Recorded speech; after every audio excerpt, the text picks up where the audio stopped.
Assalamualaikum warahmatullahi wabarakatuh. Di video kali ini kita akan masuk ke bab 3, yaitu tentang pesawat sederhana. Di video sebelumnya kita sudah membahas materi di bab 2, yaitu gerak dan gaya. Jadi sekarang kita lanjut ke bab 3. Untuk bab 3 ini kompetensi dasarnya KD3-nya menjelaskan konsep usaha pesawat sederhana dan penerapannya dalam kehidupan sehari-hari termasuk kerja otot pada struktur rangka manusia. Lalu yang KD4-nya menyajikan hasil penyelidikan atau penyelesaian masalah tentang manfaat penggunaan pesawat sederhana dalam kehidupan sehari-hari. Untuk peta konsepnya, hari ini di bab 3 kita akan belajar tentang pesawat sederhana itu ada tuas, katrol, bidang miring, roda. Jadi ini ada 4 pesawat sederhana yang akan kita bahas. Kemudian di tuas itu ada tuas jenis pertama, ada tuas jenis kedua, ada tuas jenis ketiga. Lalu untuk katrolnya ada katrol tetap, katrol bebas, dan katrol berganda. Jadi ini yang dibahas. Kemudian untuk tujuan pembelajarannya, hari ini kita akan belajar dengan tujuan yang pertama, siswa dapat menerapkan konsep usaha pesawat sederhana dan penerapannya dalam kehidupan sehari-hari. Lalu yang kedua, siswa dapat menyelesaikan permasalahan tentang usaha dan pesawat sederhana. Serta yang ketiga, siswa dapat menyajikan hasil penyelidikan tentang manfaat penggunaan pesawat sederhana dalam kehidupan sehari-hari. Seperti itu. Jadi di pesawat sederhana ini, di bab 3 ini kita akan bahas di satu materi aja, di satu video saja. Jadi tidak ada part 2-nya ya. Langsung ke materinya. Kita akan mulai dari usaha dulu. Jadi sebelum ke pesawat sederhana, kita mulai ke usaha dulu. Usaha itu apa sih? Kan kita sebelumnya sudah belajar tentang gerak, sudah belajar tentang gaya. Kalau usaha ini, itu adalah berapa besar, nih kalau kita mau dorong meja, berapa besar tenaga kita untuk mendorong meja, untuk memindahkan suatu benda. Itu namanya usaha. Jadi usaha bisa dikatakan sebagai besarnya gaya yang menyebabkan perpindahan suatu benda. Dalam matematisnya ditulis seperti ini. Nah, ini agak beda dengan W yang di pertemuan minggu lalu. Kalau di gerak dan gaya, W itu adalah weight. Kalau di usaha, W ini adalah work, kerja ya, usaha. Jadi usaha sama dengan gaya dikali dengan perpindahan. Kemudian W-nya ini karena dia kerja atau usaha atau work, jadi dia itu punya satuan joule. Sedangkan F-nya ini seperti di pertemuan sebelumnya dia force, gaya, satuannya Newton. Kalau S-nya perpindahan itu satuannya meter. Jadi joule ini adalah Newton kali meter. Jadi kalau misalnya joule-nya dibagi meter, maka hasilnya Newton. Kalau joule-nya dibagi Newton, maka hasilnya meter. Seperti itu. Oke. Lalu contoh soal. Seorang pria mendorong lemari dengan gaya 300 Newton. Lemari tersebut bergeser sejauh 4 meter. Hitunglah usaha yang dilakukan pria tersebut. Jadi pertama-tama kita tulis diketahui. Dari soal katanya gayanya 300 Newton, berarti force-nya F-nya 300 Newton. Kemudian bergeser sejauh 4 meter, berarti S-nya 4 meter. Lalu hitunglah usaha, berarti yang ditanya usaha, work-nya, W-nya. Nah, work sama dengan F kali S, berarti usaha adalah gaya kali perpindahan. Gayanya 300, perpindahannya 4. Jadinya 300 kali 4. 300 kali 4, supaya mudah kita hitung aja 3 kali 4-nya. 3 kali 4 itu 12. Di sini nolnya ada berapa? Ada 2. Berarti 12 tambahin 0, 2. Jadi 1200. Ingat tadi, work satuannya itu joule. Jadi di sini kasih satuan joule. Dalam penulisan satuan itu, kalau dia disingkat, hurufnya kapital. Kalau tidak disingkat, hurufnya itu tidak kapital. Jadi joule, tulisannya J-O-U-L-E, joule itu tidak kapital. Tidak ada yang kapital kalau dijabarkan. Tapi kalau disingkat, J saja, joule. Seperti itu. Selanjutnya, nah, ini kalau misalnya gayanya lebih dari satu. Tadi kan contoh yang pertama itu gayanya cuma satu. Kalau gayanya lebih dari satu, gimana? Maka kita gabungkan dengan hukum pertama Newton tentang resultan gaya. Cara menghitung resultan gaya masih ingat kan ya? Kalau ke kanan kita anggap positif, kalau ke kiri kita anggap negatif, jadi dikurang. Oke, soalnya sebuah kotak didorong oleh 4 orang anak dengan besar gaya seperti gambar. Kotak tersebut berhasil bergeser sejauh 10 meter. Tentukan usaha yang dilakukan oleh anak tersebut. Oke, pertama, diketahui di sini ada gaya 1, 2, 3, 4. Jadi bisa ditulis F1-nya 6 Newton ke kanan, F2-nya 10 Newton ke kanan, F3-nya 7 Newton ke kanan, dan F4-nya 3 Newton ke kiri. Ya, yang perlu jadi catatan mana yang ke kanan, mana yang ke kiri, ingat itu. Lalu di sini di soal diketahui berpindahnya sejauh 10 meter, berarti S-nya selanjutnya 10 meter. Yang ditanya berapa usahanya? Kalau nyari usaha sama dengan F kali S. Ketika gayanya lebih dari 1, maka kita pakai sigma. Sigma itu artinya jumlah. Jadi kita hitung dulu jumlah gayanya berapa. Nah, kalau misalnya ada 4 gaya, kita hitung jumlahnya berarti F1 karena ke kanan dia positif, tambah. F2-nya juga ke kanan jadi positif. F3-nya juga positif jadi tambah. Nah, F4-nya yang 3 Newton ini dia ke kiri, berarti anggaplah dia negatif. Begitu. Sehingga kita bisa dapatkan sigma F-nya ini 6 tambah F2-nya 10, F3-nya 7, jadi tambah 7, dikurang F4-nya 3. Jadi seperti ini tulisannya. 6 tambah 10 itu 16, 16 tambah 7 itu 23. 23 dikurang 3 itu 20. Jadi hasilnya untuk jumlah gayanya itu 20 Newton. Nah, masih ingat nggak kalau 20 Newton ini ke kanan atau ke kiri? Karena hasilnya positif, maka dia ke kanan. Ya. Lalu ke sini, sigma F-nya kita sudah dapat 20 Newton, S-nya di sini 10 meter, berarti sama dengan 20 kali 10. Nah, ini dihitungnya 2 kali 1 saja. Jadi 2 kali 1 itu 2. Lalu dihitung lagi, nolnya ada berapa dari semua ini? Nolnya ada 1, 2. Jadi ada 2 nol. Maka hasilnya adalah 2 dan 0, 2. Jadi 200 Joule. Seperti itu. Selanjutnya, tuas. Nah, kita baru mulai ke pesawat sederhana. Jadi dimulai dari tuas. Kalau tuas itu ada 3 jenis. Ada jenis pertama, yaitu dia punya titik tumpu yang ada di tengah. Jadi titik tumpunya ada di antara titik beban dan titik kuasa. Kalau digambarkan seperti ini. Jadi ada 3 titik yang harus diketahui dalam tuas, yaitu titik kuasa, titik tumpu, dan titik beban. Kalau di tuas jenis pertama, titik tumpunya itu yang di tengah. Jadi KTB, kuasa, tumpu, beban. Ingat tumpunya di tengah, ya. Tumpunya di tengah untuk jenis pertama. Kemudian dia itu contohnya seperti digunting.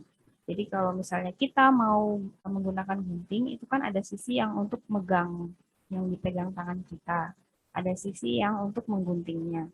Lalu di tengah-tengahnya itu ada yang tetap, ya. Jadi ini tumpu itu adalah sesuatu yang diam, titik tumpuannya, yang diamnya. Jadi ketika kuasanya digerakkan, bebannya juga ikut bergerak. Gitu.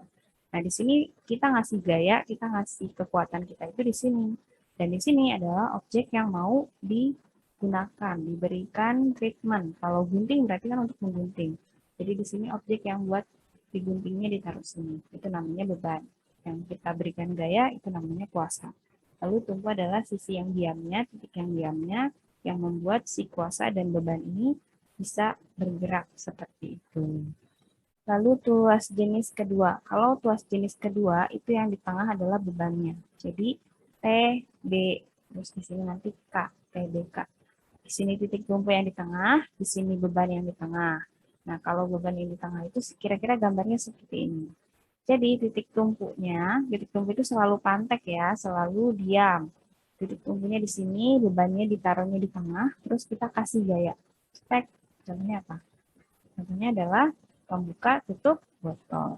Nah, kalau di pembuka tutup botol ini, kan kita biasanya membuka tutup botol itu bagian yang sebelah sini itu ditaruh di dekat botolnya kan, dipantekkan supaya nggak bergerak. Kemudian tutupnya ditaruh di sini, lalu tangan kita megangnya ini. Nah, yang ini, yang tumpu, itu dibuat tidak bergerak supaya si bebannya atau si tutup botolnya bisa diangkat. Dan kita ngasih kekuatannya di sini. Jadi bebannya itu di tengah, seperti itu. Lalu yang ketiga, tuas jenis ketiga ini yang di tengah adalah kuasanya. Kalau kuasa yang di tengah itu gambarnya seperti ini. Jadi di sini titik tumpu, di sini kita kasih gaya, di sini bebannya. Contoh itu ada pada staples. Kalau kita mau staples umumnya, yang benarnya itu ngasih kuasa di tengah ya. Tapi bisa juga ada orang yang nyeteknya di sini. Tapi nggak apa-apa sih, yang penting bisa di strapless ya, atau di staples seperti itu. Bagian tumpunya itu di sebelah sini kan ya. Jadi di sini tidak bergerak, kemudian kita kasih gaya pokoknya di bagian atas ini, lalu bebannya atau sesuatu yang mau dicetrek atau di strapless atau di staplessnya itu ada di sini. Seperti itu. Jadi untuk kelas jenis pertama, yang di tengah adalah tumpu, yang kedua yang di tengah adalah beban, yang ketiga yang di tengah adalah kuasa. Jadi TBK. Tumpu, beban, kuasa. Nah, sisanya berarti ada di pinggirnya. Kalau tumpu yang di tengah berarti beban dan kuasanya itu di kanan kiri. Bisa di kanan, bisa di kiri, terserah. Ini kan boleh ditukar ya. Jadi kalau kita mau guntingnya pakai tangan kiri kan jadinya kuasanya di kiri. Tapi kalau guntingnya pakai tangan kanan, kuasanya di kanan, gitu kan. Lalu ini bebannya yang di tengah berarti kuasa dan tumpunya bisa di kanan kiri. Kuasa di tengah berarti beban dan tumpunya bisa di kanan kiri. Seperti itu. Oke, selanjutnya. Nah, di sini secara matematis, dalam tuas itu berlaku persamaan W kali LB sama dengan F kali LK. Lalu KM sama dengan W per F sama dengan LK per LB. Coba perhatikan, W tadi yang diusaha, W-nya itu kapital ya. Kalau di tuas ini, W-nya tidak kapital. Kenapa? Karena di sini W-nya itu untuk W, beban atau berat. Jadi di sini W-nya itu adalah weight, satuannya Newton, lalu LB-nya itu adalah lengan beban, satuannya meter. Lengan ini berarti panjang, panjang dari tumpu ke beban. Lalu F-nya adalah force, gaya, satuannya Newton, LK-nya adalah lengan kuasa, satuannya meter. Ini berarti dari titik tumpu ke kuasa berapa panjangnya itu namanya LK. KM-nya, keuntungan mekanis. Di sini perbandingan antara berat terhadap gaya atau lengan kuasa terhadap beban. Begitu ya. Nah, kalau misalnya dia itu tuas punya keuntungan mekanis sama dengan 1, berarti tuasnya ini tidak menguntungkan atau merugikan alias netral. Kalau misalnya keuntungan mekanisnya kurang dari 1, ini berarti tuasnya merugikan. Lalu kalau dia lebih besar dari 1, baru tuasnya itu menguntungkan. Jadi harusnya penggunaan gunting, tutup botol, staples, itu nilai keuntungan mekanisnya itu lebih dari 1, karena mereka menguntungkan. Seperti itu. Nah, selanjutnya contoh. Sebuah balok diangkat dengan sebuah tuas yang mempunyai lengan kuasa 20 cm dan lengan beban 5 cm. Jika gaya yang diperlukan adalah 600 Newton, tentukan berat balok tersebut. Tulis dulu diketahui. Diketahui lengan kuasanya di sini 20 cm, lengan bebannya 5 cm. Jika gaya yang diperlukan adalah 600 Newton, berarti F-nya adalah 600 Newton, yang ditanya beratnya berapa, weight-nya berapa. Nah, yang perlu jadi catatan di sini di rumusnya tertulis bahwa lengan beban dan lengan kuasanya itu meter. Tapi di sini di contoh itu satuannya cm. Terus gimana? Apakah ini perlu diubah? Jawabannya adalah tidak perlu.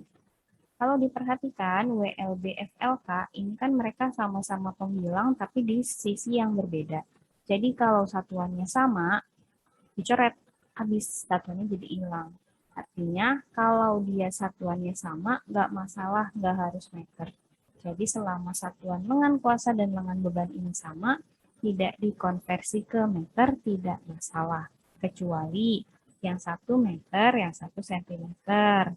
Baru itu harus diubah. Kalau dua-duanya desimeter, nggak masalah. Kalau dua-duanya kilometer, juga nggak masalah. Begitu ya. Oke, kembali ke sini, kita kan mau cari W.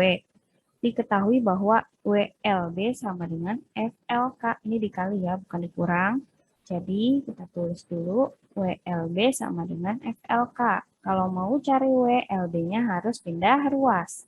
Kalau dia perkalian, pindah ruas tadinya pembilang, jadi penyebut.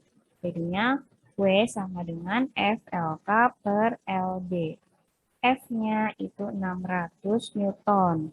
LK-nya 20 cm, LB-nya itu 5 cm. Jadi 600 kali 20 bagi 5. Ini boleh ngitungnya gimana aja terserah kalian. Kalau yang paling gampang menurut saya itu 20 bagi 5. 20 bagi 5 itu 4. 4 kali 600 jadinya 2400. Jadi begini, 2400 Newton, seperti itu. Jadi gitu ya. Kalau untuk wave-nya sama force-nya ini harus Newton. Tapi kalau untuk lengan beban dan lengan kuasa, selama mereka punya satuan yang sama, itu nggak masalah. Lalu kalau misalnya yang dicari LK sama LB-nya gimana? Misalnya yang dicari LK, yang diketahui LB, LB-nya cm. Ya udah LK-nya nanti hasilnya cm. Tapi kalau di pilihan ganda, dimintanya satuan untuk LK-nya itu meter, berarti nanti dari sentimeternya dikonversi ke meter. Seperti itu. Oke, selanjutnya kita ke pesawat sederhana yang berikutnya yaitu katrol. Kalau katrol ini ada 3 juga. Yang pertama kita bahas tentang katrol tetap. Katrol tetap itu jumlah katrolnya ada 1 dan tumpuannya tetap alias tidak berubah. Di sini ada A, O, B, W, dan F. Apa sih keterangannya? Kalau W itu adalah wave, beban, satuannya Newton ya. Lalu F ini adalah kuasanya, kita ngasih gaya di sini, dia satuannya juga Newton. Lalu dari A itu di sini, ini titik bebannya. Kenapa dibilang titik beban? Karena dari titik ini ke beban. Lalu B-nya itu adalah titik kuasa, dari titik ini ke kuasa.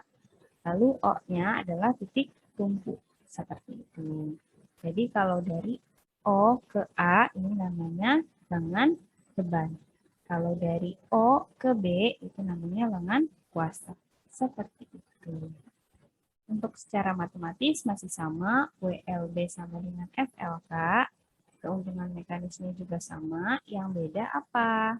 Yang beda, kalau katrol tetap, keuntungan mekanisnya itu pasti sama dengan 1. Contoh soal, seseorang mengangkat balok kayu yang beratnya 400 Newton menggunakan katrol tetap. Berapa besar gaya yang diperlukan untuk mengangkat balok kayu? Kalau mau ngangkat balok kayu yang ini, dia punya gaya 400 Newton. Kita tulis ya. Diketahui W-nya atau wave-nya adalah 400 Newton. Kemudian di sini kita tahu bahwa katrol tetap itu punya nilai keuntungan mekanis yang sudah pasti, yaitu 1. Jadi boleh kita tulis KM-nya itu 1, karena dia katrol tetap. Yang ditanya berapa gaya yang diperlukan, berarti F-nya berapa. Nih, di sini KM sama dengan W per F atau LK per LB. Jadi boleh pilih ini, boleh pilih yang ini. Ya, salah satu boleh. Jadi untuk nyari F, kita perlu ada W dan KM. Ini ada dua-duanya. Jadi bisa kita tulis begini.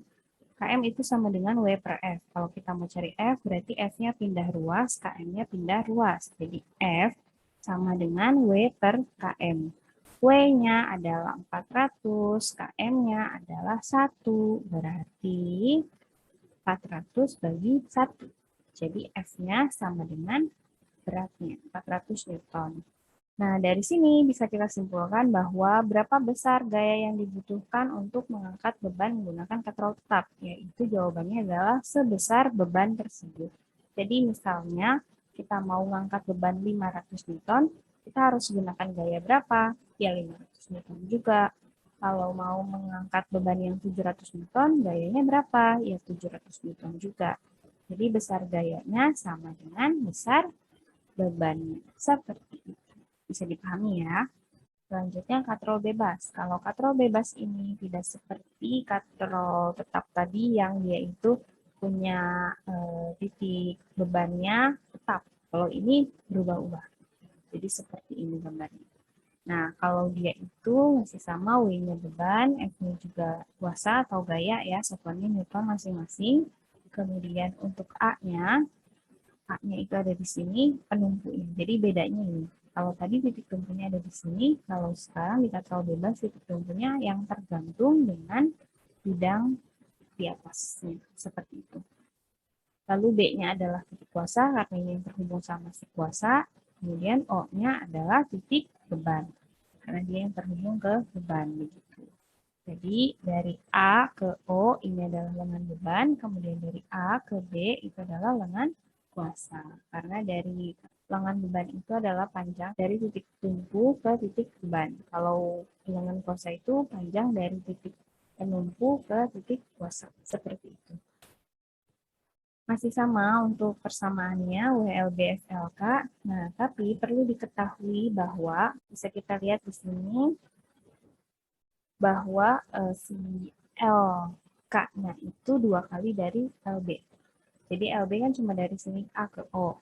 Sedangkan A ke B itu adalah 2 kalinya A ke O. Jadi kalau dalam kasus ini LB itu adalah setengah kali LK. Kalau kita tulis persamaannya begini. W kali 0,5 LK. Jadi LB itu adalah setengahnya LK. Ini LK-nya bisa dicoret, jadi W kali 0,5 sama dengan F. Maka 0,5 W sama dengan F, jadi kalau F itu sama dengan setengah dari bebannya. Gitu. Untuk keuntungan mekanisnya itu sama, rumusnya hasilnya adalah 2. Kenapa bisa 2? Karena gaya itu, kuasanya itu besarnya adalah 0,5-nya atau setengah kalinya W. Artinya W-nya itu 2 kali dari F. Kemudian karena W 2 kali dari F, berarti LK juga lebih besar 2 kali dari B. Tadi kan ya. Karena di sini LK-nya itu lebih besar 2 kali dari LB. Seperti itu. Jadi begitu. Kenapa hasilnya 2? Karena tadi lengan kuasanya lebih besar dari lengan beban, sehingga bebannya juga lebih besar dari kuasa. Contoh soal. Seorang anak mengangkat batu bata menggunakan katrol bebas. Jika gaya yang digunakan sebesar 250 Newton, berapa beban yang dapat diangkat? Nah, ini sebenarnya kalau nggak pakai yang itu juga bisa ya. Karena tadi dikatakan bahwa gaya itu 0,5 kalinya berat. Jadi gaya ini lebih kecil dari berat. Gaya itu setengah kalinya berat. Jadi kalau gayanya 250, maka beratnya adalah 2 kali dari gayanya. Jadi 500. Kebayang nggak? Kalau nggak kebayang, kita tulis diketahui. Diketahui dari sini ada F-nya 250 Newton. Diketahui juga KM-nya adalah 2. Keuntungan mekanisnya 2. Jadi yang ditanya bebannya berapa, wave-nya berapa. Kita pakainya dari KM. KM sama dengan W per F. Karena kita mau cari W, sama seperti yang tadi ya. Jadi F-nya harus pindah. Jadi sekarang kita carinya W. F-nya pindah, berarti W sama dengan KM kali F. KM-nya itu adalah 2. Lalu F-nya adalah 250. Berarti 2 kali 250. Ini terbalik ya. Harusnya 2 kali 250. 2 kali 250 itu sama dengan 500. Jadi jawabannya untuk bebannya adalah 500 Newton. Jadi kalau mau gampangnya ingat aja kalau di katrol bebas ini F-nya itu lebih kecil dari W. Jadi kalau mau cari F, maka W-nya bagi 2. Tapi kalau mau cari W, maka F-nya kali 2. Gitu aja. Oke? Oke, nah ini untuk cara pertama. Kalau untuk cara yang kedua pakai yang ini nih. Nah, 0,5 W ini W-nya ditanya, berarti kalau mau cari W, 0,5-nya pindah ruas. Jadi F bagi 0,5. F bagi 0,5 itu kan 1 bagi 0,5. 1 bagi 0,5 itu 2. Ya, 1 bagi 0,5 itu 2. Jadi di sini 2F, F-nya itu 250 kali 2, berarti jadinya 500. Seperti itu. Jadi sama aja, mau pakai rumus yang menggunakan persamaan ini atau mau pakai yang KM, itu sama aja jawabannya. Oke, lanjut ya. Yang ketiga, katrol berganda. Kalau katrol berganda ini, dia punya katrol jumlahnya yang lebih dari 1. Makanya namanya berganda. Begitu. Nah, di sini ada titik kuasanya. Di sini ada katrolnya jumlahnya 4 ya untuk kasus yang ini, kemudian di sini beban. Jadi mana lengan kuasa, mana lengan bebannya, kita nggak perlu itu kalau di katrol berganda. Untuk katrol berganda ini berlaku persamaan W sama dengan N kali F. N-nya itu adalah banyak katrolnya, F-nya adalah force-nya, kuasanya. Untuk KM-nya, keuntungan mekanisme itu sama dengan jumlah katrolnya. Gitu. Jadi di sini W-nya beban, W, jumlah katrol untuk N, F-nya adalah kuasa, satuan Newton juga, kemudian KM keuntungan mekanis seperti tadi. Contoh, sistem katrol terdiri dari dua blok katrol. Setiap blok terdiri atas dua buah katrol. Jadi ada dua blok katrol itu seperti ini. Ini namanya dua blok katrol. Ini satu blok, ini satu blok. Jadi ada dua blok. Setiap blok terdiri dari dua katrol, sama seperti ini. Satu blok ada dua katrol, jadi ada 4 katrol.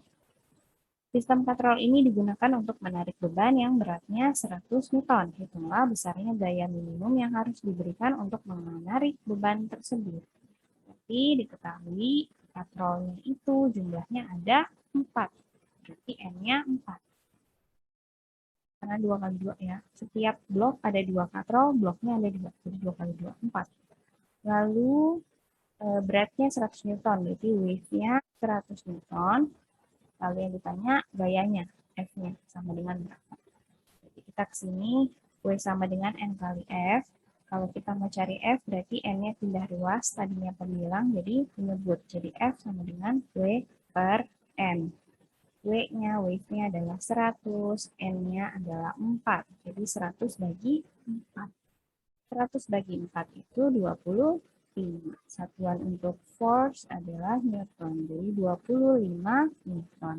Kalau ditanya keuntungan mekanisnya berapa untuk katrol ini, karena jumlahnya ada 4, berarti keuntungan mekanisnya adalah 4. Seperti itu. Berikutnya, bidang miring. Kalau bidang miring ini nggak ada macam-macamnya ya, bidang miring aja. Nah, bidang miring itu ada unsur-unsur yang diketahui. Di sini ada yang namanya H, S, W, F. Apakah itu? Kalau untuk W dan F mungkin sudah tahu ya. W itu adalah wave, F itu adalah force. Ini beratnya, ini gayanya. S ini adalah sisi miringnya, perpindahannya, lalu H ini ketinggian dari bidang miringnya. Nah, jadi kalau untuk usaha memindahkan ke sisi miring ini, kan ada F kali S untuk yang horizontalnya, lalu yang tingginya ini ada W kali H. Jadi untuk yang atas F kali S, untuk yang sini F W kali H. W-nya itu untuk yang wave, di sini word. Jadi word itu bisa F kali S, bisa juga wave kali H. Ya, ini W berat. Oke? Nah, karena W sama-sama W, maka bisa kita tulis bahwa F kali S itu sama dengan W kali H. Gitu. Jadi ini asal-muasalnya karena dia sama-sama usaha. Nah, F kali S sama dengan W kali H. Jadi, kalau keuntungan mekanisme itu W bagi F atau S bagi H. Seperti itu. Untuk keterangannya, di sini W yang besar, usaha satuannya Joule, kemudian F-nya itu adalah gaya, satuannya Newton, lalu S-nya ini panjang lintasan di bidang miring, satuannya meter, wave yang kecil, W-nya kecil itu berat, satuannya Newton, lalu H-nya ketinggian bidang miring. KM-nya sama keuntungan mekanis.